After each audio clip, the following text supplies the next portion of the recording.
É o Evangelho segundo Jesus. É o Evangelho da graça de entender, de compreender, de discernir. Eu disse que é o Evangelho da graça de entender, de compreender e de discernir.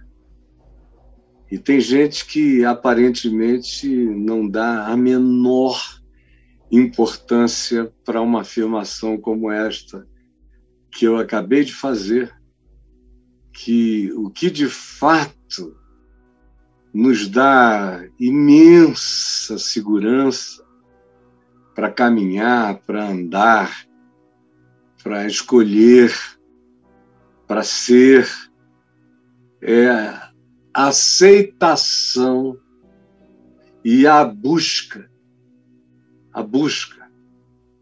de discernimento, de compreensão, de entendimento. Como diz o irmão de Jesus, o apóstolo Tiago, que aquele que não tem sabedoria, peça a Deus, porque ele nada a ninguém impropera.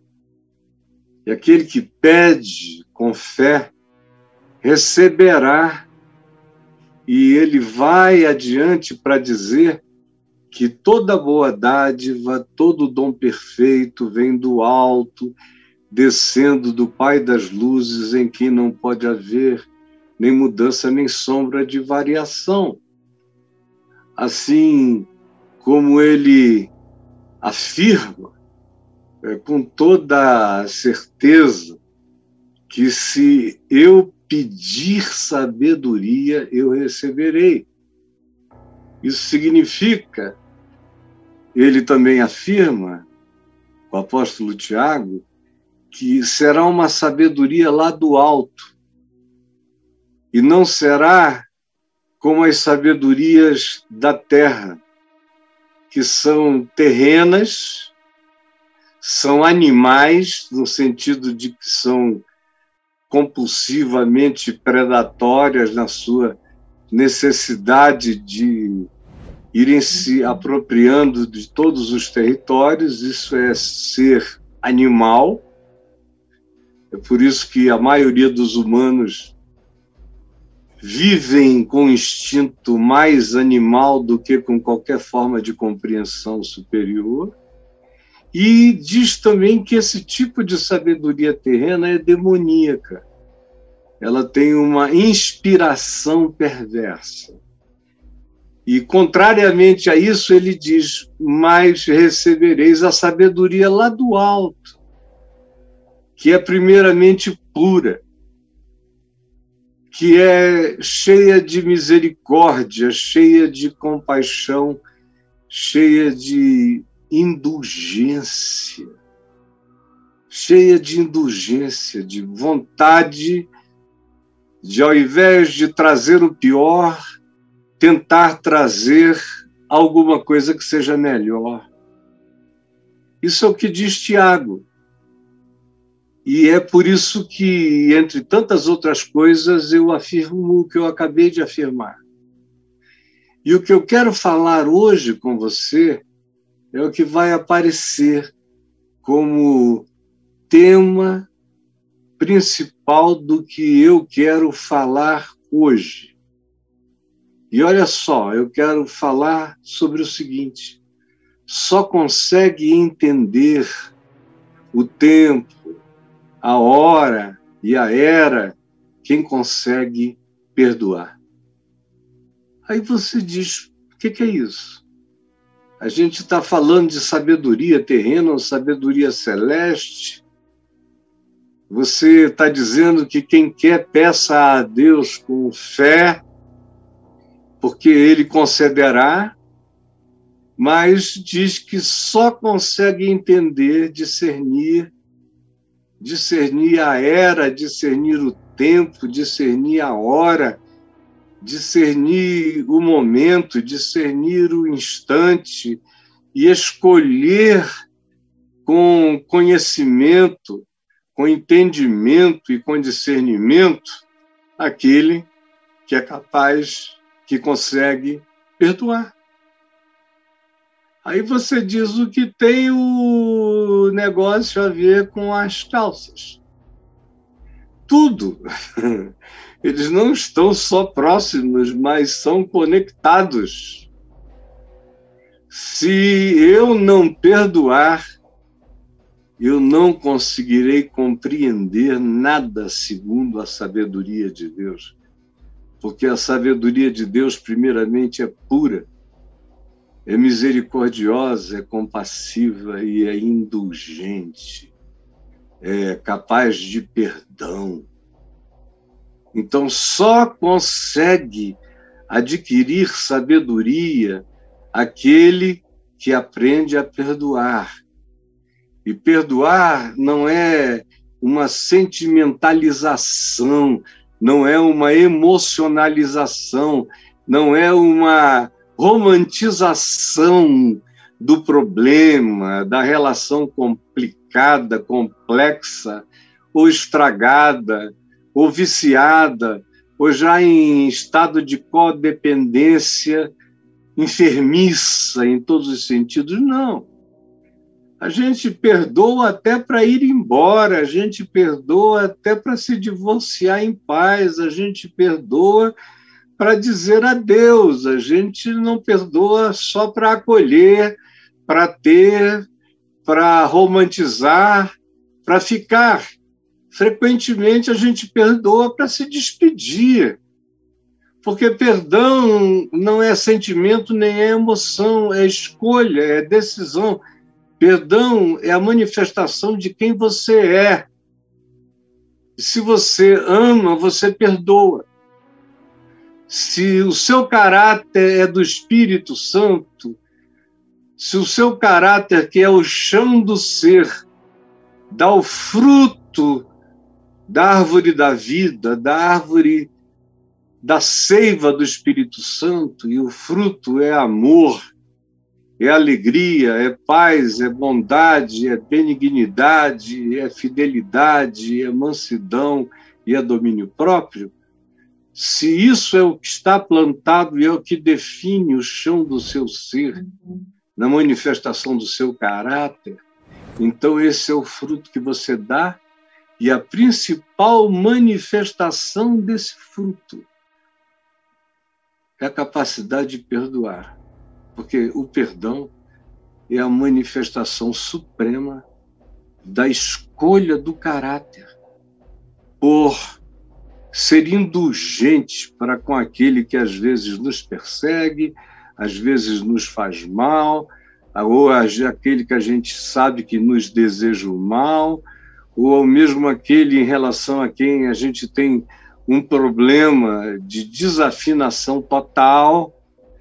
Não tem problema, eu devo buscar me aproximar e me afinar até onde seja possível com todos os homens. Isso é que é buscar paz, se possível, buscar paz e entendimento com todos os homens, é buscar essa aproximação harmoniosa e afinada, mas há ocasiões que isso não é possível. Então, a gente a si mesmo decide perdoar, limpa o outro em nós, limpa, desemocionaliza, não se angustia com a falta de afetividade positiva, mas ora abençoando, perdoando, diz adeus e vai embora. Eu faço isso desde muito, muito cedo, desde o início da minha compreensão cristã, porque conversão na minha família era medida por perdão. A conversão do meu pai aconteceu com ele recebendo convicção de pecado, se ajoelhando sozinho na cozinha de madrugada e dizendo: me perdoa, Jesus, e ouvindo aquela voz que lhe perguntava: e tu perdoas os teus inimigos? Então ele entendeu e escreveu um cartão para cada um dos seus inimigos, que eram 8, que o tinham traído, amigos, sócios, gente próxima, mas que o tinham traído e o tinham entregue ao golpe militar. E ele foi submetido a um inquérito militar, ficou cheio de ódio, de raiva. Tinha sido sempre um homem de paz, mas daquele dia em diante ele virou um bicho. E dizia que só não ia atrás deles para matá-los, porque isso seria demais, mas andava armado agora, no Rio, em Copacabana, para onde mudamos. E dizia que se encontrasse algum deles, ele sabia que todos tinham apartamento em Copacabana, se eu encontrar algum deles na rua, eu mato. E a gente sofria. Até que chega o dia, esse dia que eu estou contando, em que ele escreve uma carta dizendo: aquele que disse eu sou o caminho e a verdade e a vida, me ordena a vir à tua presença te pedir perdão por todos os meus erros ou pecados cometidos contra ti, e também dizer que tudo quanto eu considerei transgressão, traição e que me provocou tristeza, todas essas coisas estão completamente lavadas e perdoadas no meu coração. E mandou para todos eles. 7 acolheram na mesma hora e telefonaram e choraram, enfim. Um deles apenas é que disse que homem que era homem não fazia aquilo, mas meu pai tinha aproveitado a chance. Aproveitado a chance.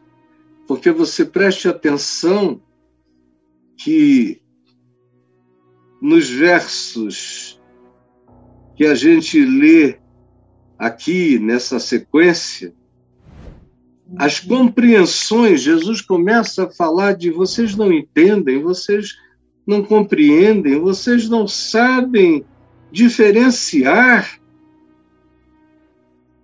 vocês não sabem interpretar a vida. Por quê? E aí, então, Jesus, introduz o tema do perdão no contexto consequente daqueles que não sabiam discernir os tempos.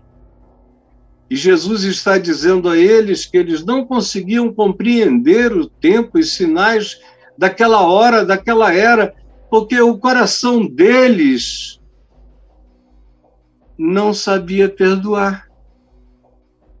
Estava carregado e entorpecido de amargura, de raiva, de ódio, de competição, de predatoriedade, de todas essas coisas que me colocam olhando para o próximo como um adversário, como um ser perigoso, e que falsificam a minha interpretação da vida.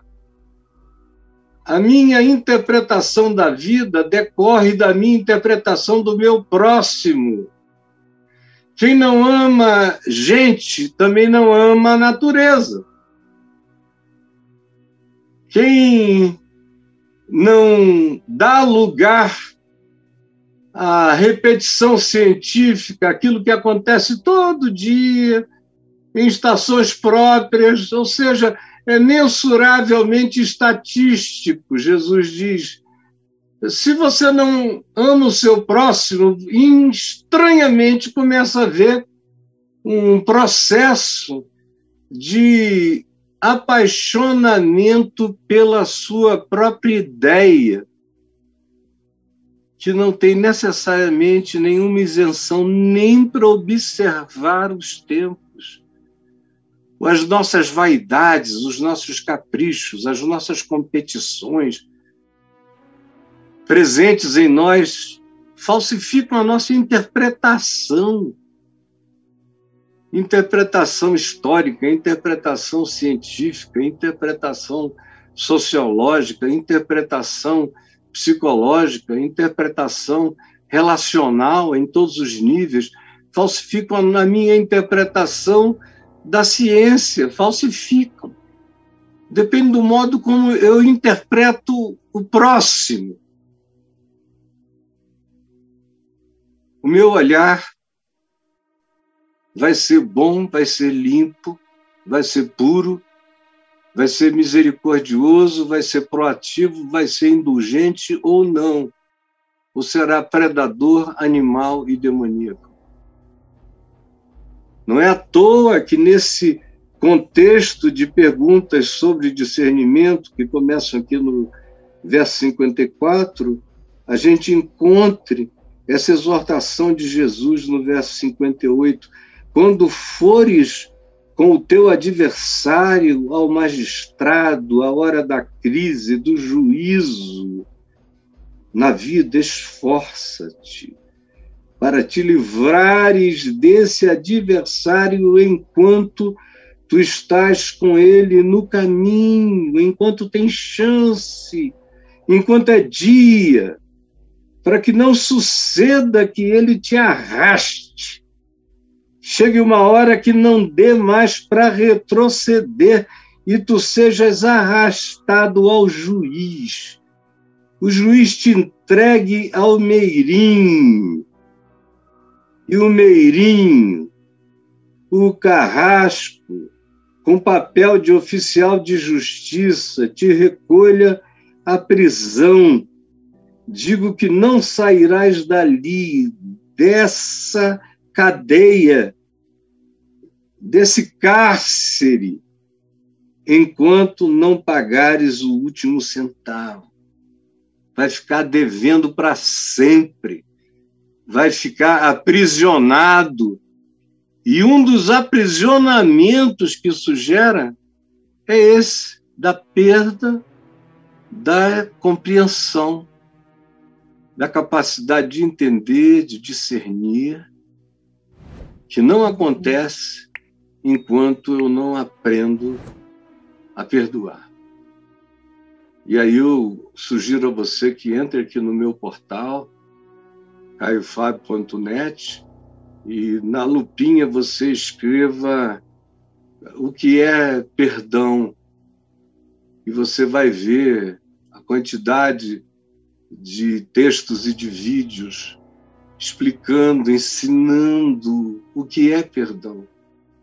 Isso é que importa. Não importa se você sabe todos os livros da Bíblia em sequência, nem de trás para frente, nem a data de cada um deles. Isso importa muito menos, muito pouco. Agora, quantos? Olha aí o que você pode receber aí de textos e de vídeos sobre o que é perdão, ou como faço para perdoar. Vá lá, procure, pesquise, tanto aqui no caiofabio.net, quanto também no meu canal no YouTube.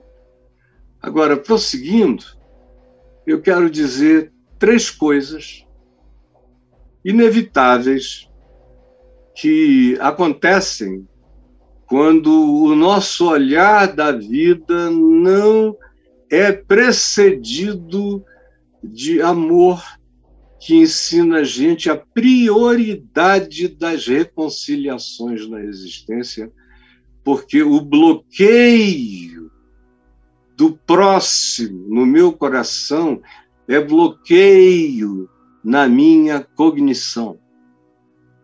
O bloqueio do próximo no meu coração é bloqueio da minha cognição. Meta isso no entendimento para sempre. Aquele que odeia não tem luz, não tem entendimento, não tem sabedoria, não tem olhar com visão. não tem transcendência, não tem percepção que vá além dos cálculos da vaidade raivosa dos momentos aos quais esse indivíduo, essa pessoa se entrega. Então, a primeira coisa que eu quero que você saiba, que você veja, que você perceba sobre o que esse estado pode produzir na gente é que a gente pode conseguir entender as leis do universo.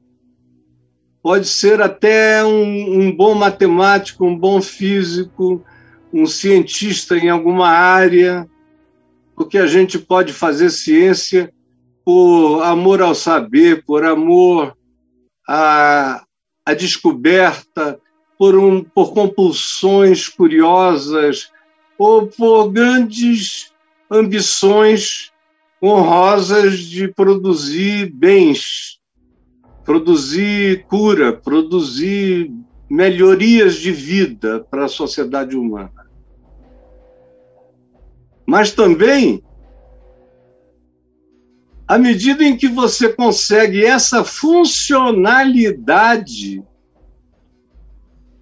de natureza cognitiva, material, funcional, física, psicológica, médica e etc., não conseguem entender o seu próprio coração. Você lida com essas pessoas todo dia, que são habilidosíssimas em coisas que você não alcança, que têm conhecimentos extraordinários que transcendem o seu saber, que chocam você o tempo todo.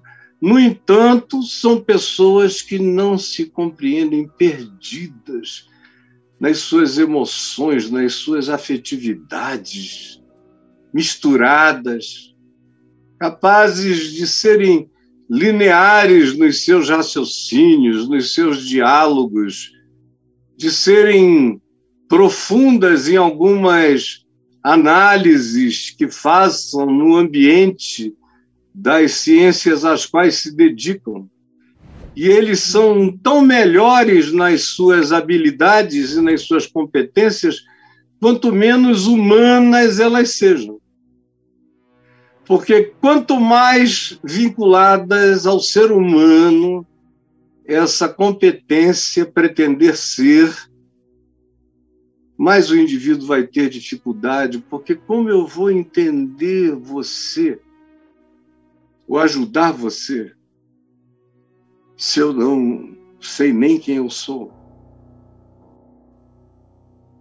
O primeiro passo para compreender alguém, entender alguém, é compreender meu próprio coração, saber minimamente quem eu sou.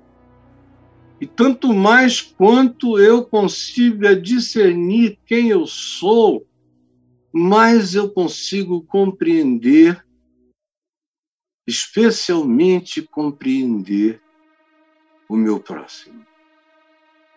Porque a misericórdia, a compaixão, a indulgência vem da consciência de que eu mesmo sou como o meu próximo, mesmo quando eu ainda não realizei nada do que ele realizou tragicamente.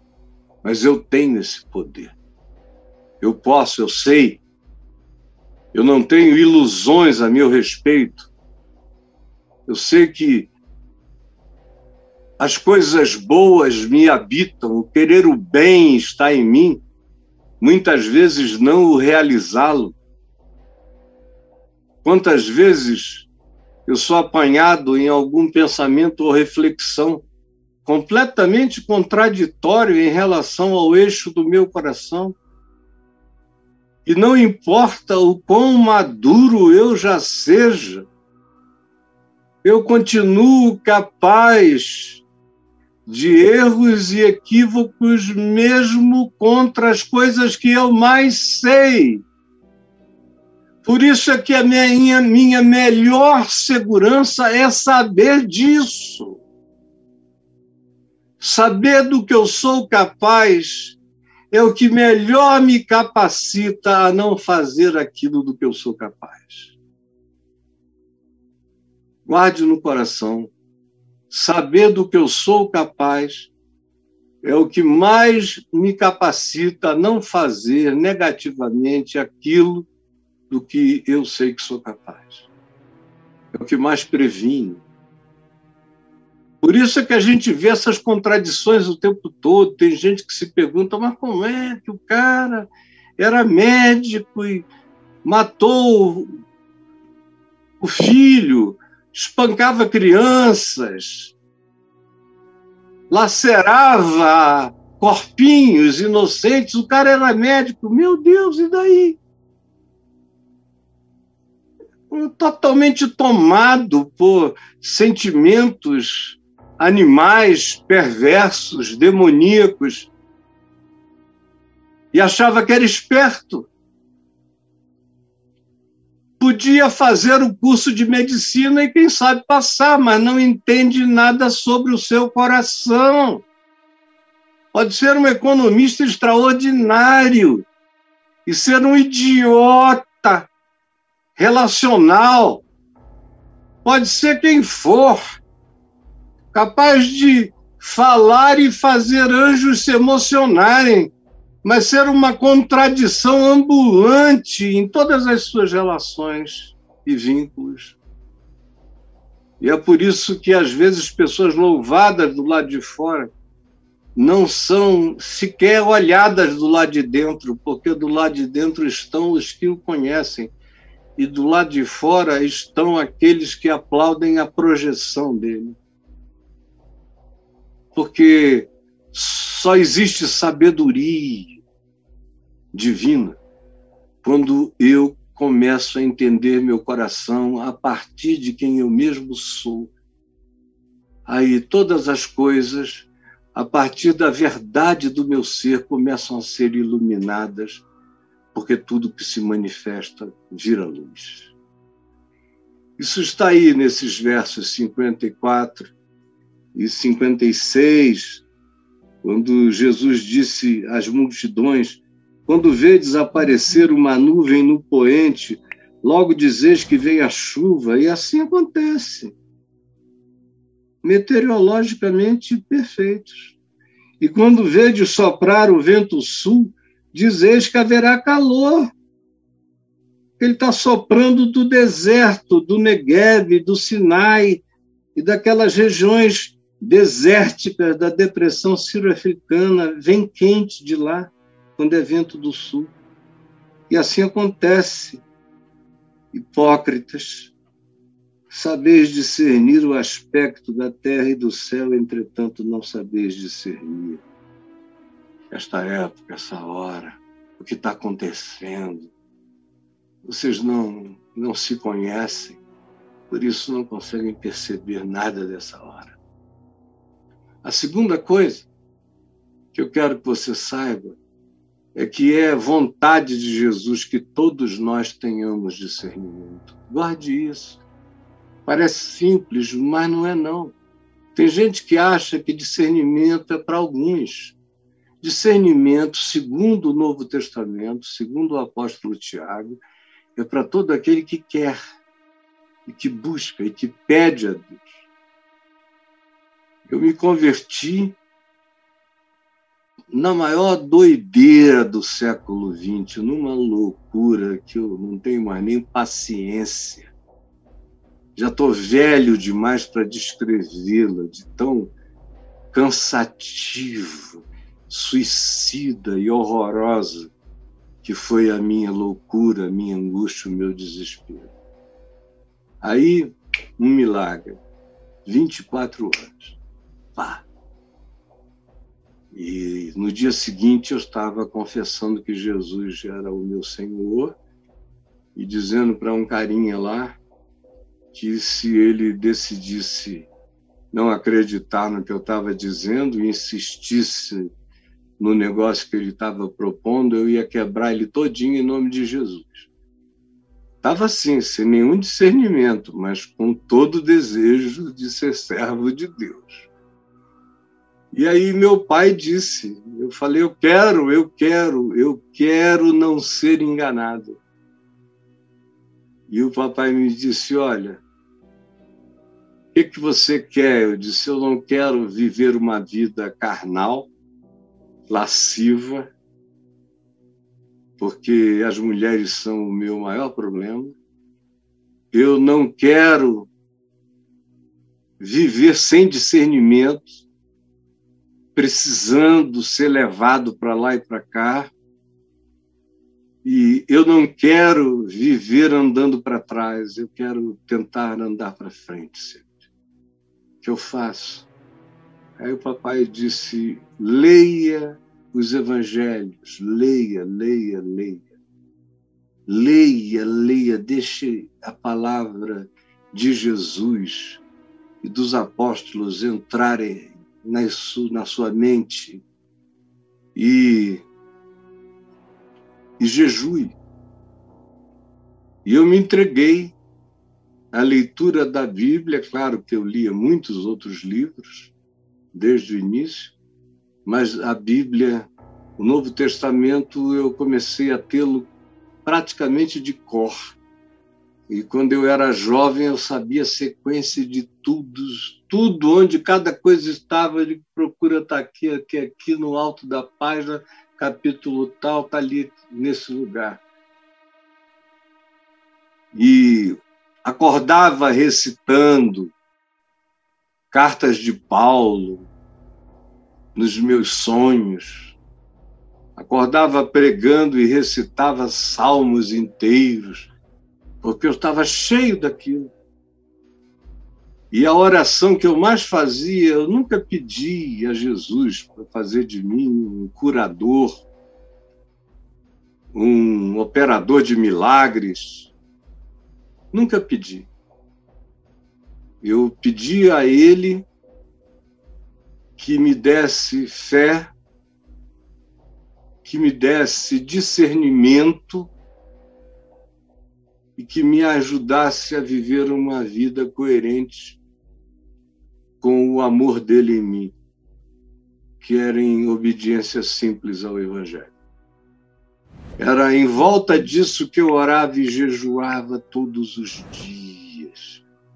Às vezes dias e dias e dias e dias, me enchendo da palavra, porque uma das coisas que eu queria era não ser enganado por nada e nem por ninguém, espiritualmente falando.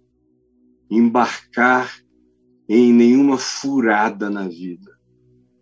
E eu entendi que só o Evangelho poderia ser meu prumo, meu muro de arrimo, minha segurança, minha referência, porque eu entendi que é vontade de Jesus que nós tenhamos o máximo de discernimento. Olha o que diz o verso 57. E por que não julgais também por vós mesmos o que é justo?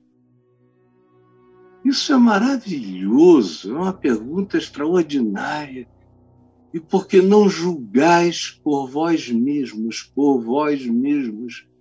o que é justo? Ou seja, quem tem justiça no coração não precisa ficar checando tudo com os outros. Quem tem a semente do reino, da justiça do reino de Deus, quem tem os prumos e quem tem os ângulos do Evangelho definidos, aprende a discernir por si mesmo. Julgar, aqui, seria melhor traduzido para a nossa compreensão do que Jesus estava dizendo e do que eles estavam entendendo, seria discernimento. Julgar é discernir. Por que não discernis por vós mesmos o que é justo? Por que vocês não enxergam? Por que vocês têm que ser tutelados em tudo? Esse é o maior problema. Eu fico vendo pessoas que eu sei que, por exemplo, me amam e que me seguem há muitos anos, mas de vez em quando elas dão uma desaparecida. Aí depois de um tempo eu fico sabendo que elas foram seguir não sei o quê, fazer um curso disso ou daquilo.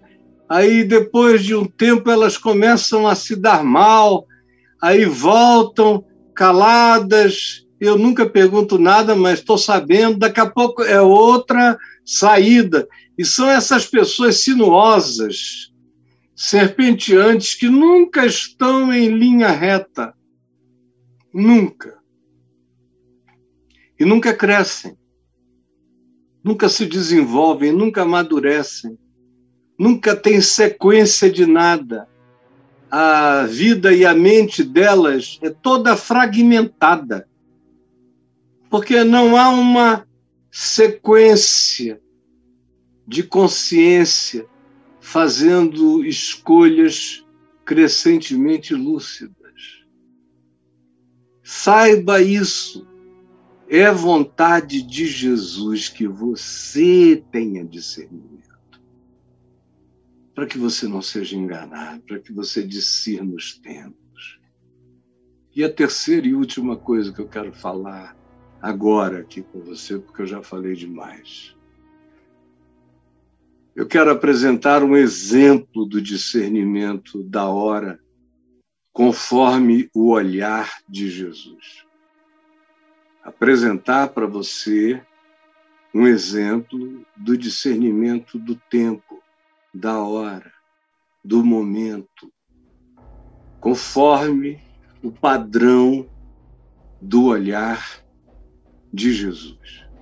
Aí você lê no capítulo 13, na sequência, numa sequência propositalmente sequenciada, porque o capítulo 13, verso 1 diz, naquela mesma ocasião.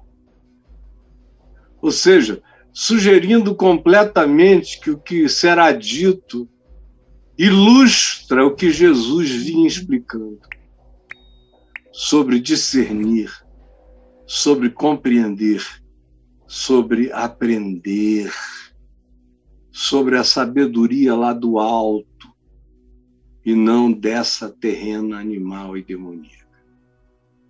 Naquela mesma ocasião, chegando alguns, falavam a Jesus a respeito dos galileus, cujo sangue Pilatos misturara com os sacrifícios que os mesmos realizavam fora do templo, lá na Galileia. E certamente o tema era totalmente religioso, ele fez o que fez, mandou executá-los por pressão política dos religiosos, dos saduceus, dos sacerdotes, dos fariseus, dos que achavam que só se deveria imolar sangue de animais nos altares do Templo de Jerusalém. Era razão religiosa suficiente para matar. Vocês vejam como as coisas eram e, de certa forma, são. Vieram e falaram isso. Jesus, porém, lhes disse, pensais que esses galileus eram mais pecadores do que todos os outros galileus por terem padecido essas coisas? Vocês estão achando que a razão política de alguém ter morrido, ou o assassinato provocado pelo ódio de outros, ou a intolerância que faz o mal, ou todas essas coisas são sinal de justiça divina? E vocês acham que aqueles que sofrem esses casuísmos, essas injustiças ou esses exageros humanos são mais pecadores do que os demais pecadores que não receberam nenhum flagelo dessa natureza? Ou vocês acham que quem está morrendo de Covid tem alguma culpa a mais do que aqueles que escaparam da Covid? Vocês acham que existe alguma proteção divina para quem escapa e algum juízo divino para quem morre? Vocês acham? Qual é o discernimento de vocês? Me digam. Esse é um exemplo do que é o discernimento de vocês, porque vocês não conseguem olhar o próximo com indulgência, com compaixão. A interpretação de vocês é totalmente distorcida, porque há uma distorção cognitiva na interpretação do que acontece ao ser humano quando eu não olho a partir da sabedoria, do amor, da misericórdia, da compaixão, da justiça e da indulgência. Aí ele prossegue e diz o que é extraordinário. Não eram, eu vou afirmo, eles não eram mais pecadores do que os outros galileus. Eu afirmo a vocês. Agora, vocês que vieram me trazer essa notícia, recebam essa mensagem. Se vocês, no entanto, não se arrependerem do olhar de vocês, do juízo de vocês, das justificações que vocês têm para a morte dos diferentes, dos antagonistas, se vocês não converterem, não mudarem de mente, e arrependimento significa isso, mudança de pensamento, de mente, de interpretação, todos igualmente perecereis. Não morrendo nas mãos de Pilatos, mas perecereis nas trevas. Como ele tinha dito, aproveita o tempo, senão você vai acabar no calabouço. Se você não aprende a perdoar no caminho, você vai acabar numa cadeia mental, espiritual, psicológica, num aprisionamento, numa cegueira, na treva. É aí que você vai acabar. E ele prossegue, dizendo o que eu passo a ler para você. Ou cuidais que aqueles 18, agora já é ele, mostrando como ele estava antenado com os acontecimentos do tempo, da hora, da cidade, das circunstâncias imediatas. É ele quem introduz um tema agora. E qual é o tema que ele introduz? Ou cuidais, ou seja, ou vocês pensam que aqueles 18 sobre os quais desabou a torre de Siloé, que estava ali do lado, em Jerusalém, vocês acham que aqueles sobre os quais a torre desabou e os matou eram mais culpados que todos os outros habitantes de Jerusalém? Ele não deixa o assunto ficar lá na Galileia, distante, ele chama para cá e diz, olha ali, na torre de Siloé, aqui. Vejam, aqui dentro, na cidade de Davi, aqueles 18 que foram subir a torre lá para o alto, e ela caiu com eles. Vocês acham que aconteceu isso? Porque eles eram mais pecadores do que os demais habitantes de Jerusalém? Vocês acham que isso foi um exemplo? Foi um exemplo de engenharia, de construção ruim, de eventualmente imprudência, sabe lá. Mas não foi um exemplo de que eles eram piores.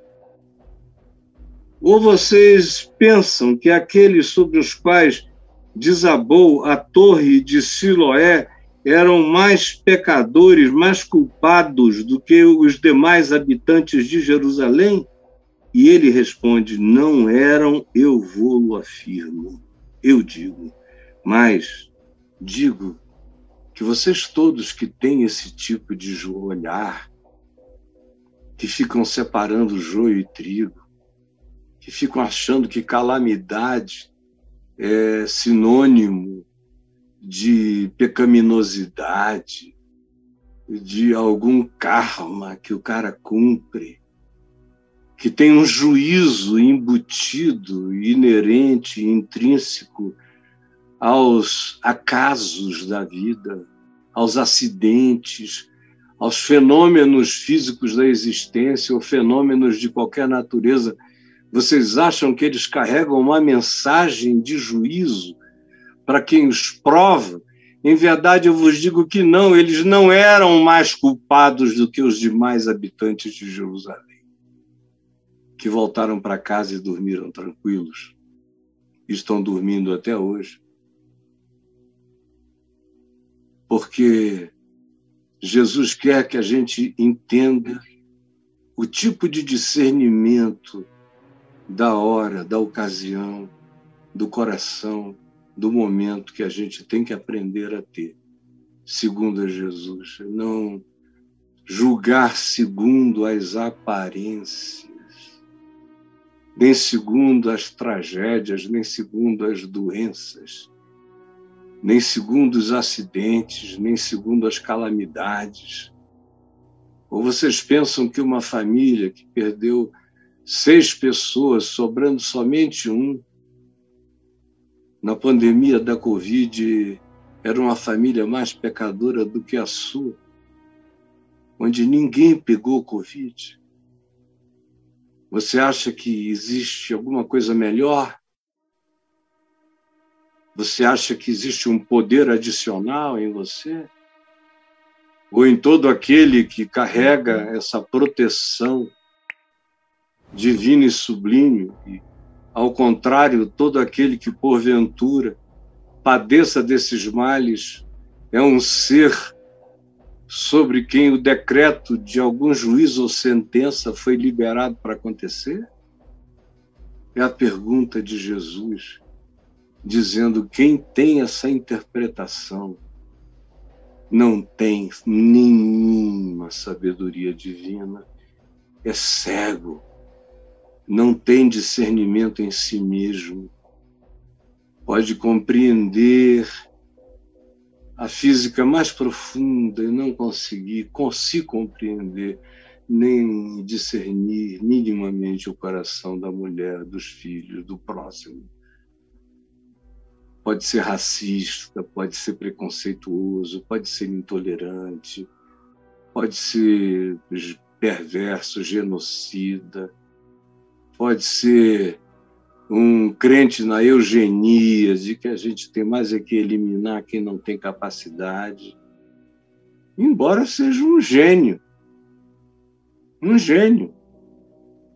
mas com a mente tomada pela maldade.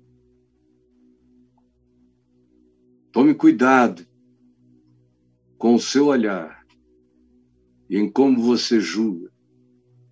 Aproveite que você está hoje ainda a caminho, porque chega uma hora em que a gente é entregue ao juízo final, e não é necessariamente quando a gente morre. Bem-aventurado é aquele que é julgado enquanto está no caminho e é jogado na cadeia, para ter a chance de pensar e de pagar os centavos. A gente paga os centavos não com obras, a gente paga com arrependimento e com a decisão de um novo modo de vida que decorra de um novo pensamento, de uma nova interpretação da vida segundo Jesus. Por favor, Senhor, que essa palavra tão simples, tão singela, alcance o coração de todo aquele que quer sabedoria, que quer Deus, que quer a inteligência do céu, que quer ter a mente de Cristo, que quer olhar como Jesus.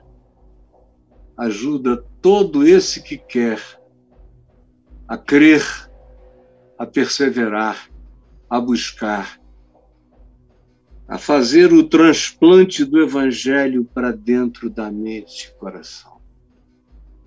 É o que eu te peço em teu nome, Jesus. Amém e amém.